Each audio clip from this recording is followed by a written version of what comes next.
Плодотворно потрудились в учебном году, хорошо отдохнут на море. Из Екатеринбурга в Анапу отправился второй поезд здоровья. В комфортабельные вагоны сели 580 свердловских школьников. Среди них оказались и первоуральцы. Я беру с собой рубашки, чтобы ходить на дискотеку и на пляж.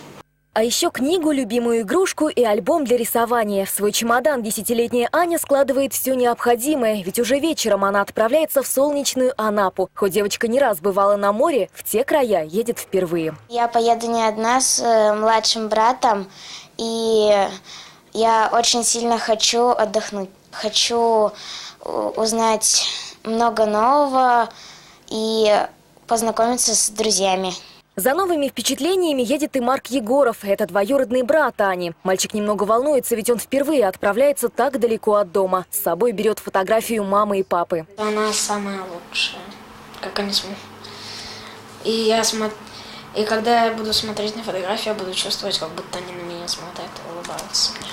Путевку в лагерь детям выделили бесплатно, однако для этого им пришлось постараться. Я сказала ребенку, что если ты хочешь поехать, то ты должен год доучиться, идеально, скажем так.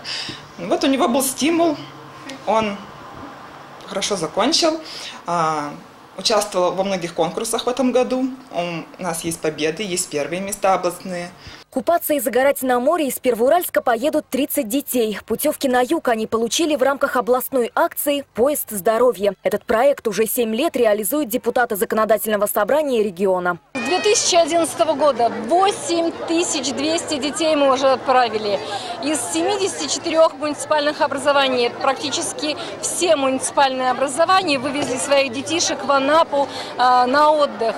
И, конечно, дети получили там необходимые 32 лицензированных вида лечения в этой жемчужине России. Отдыхать ребята будут в лагере «Жемчужина России». На территории расположено 4 комфортабельных санатория. Также у комплекса есть собственный песчаный пляж. Во время каникул ребята пройдут лечение по индивидуальной программе, а также их ждет множество развлечений. На территории оздоровительного лагеря постоянно меняется инфраструктура, которая позволяет ребятам действительно получать тот оздоровительный эффект. Кроме физиопроцедур есть и море, солнце, но еще и сегодня сделан великолепный бассейн. В долгожданное путешествие дети отправляются в новом поезде. Внутри все оборудовано по последнему слову техники. В каждом купе USB-розетки, биотуалеты и кондиционеры. В лагерь ребята приедут через пару дней и проведут на море 3 недели. Всего за лето поезд здоровья свозит в Анапу и обратно около 1500 юных свердловчан.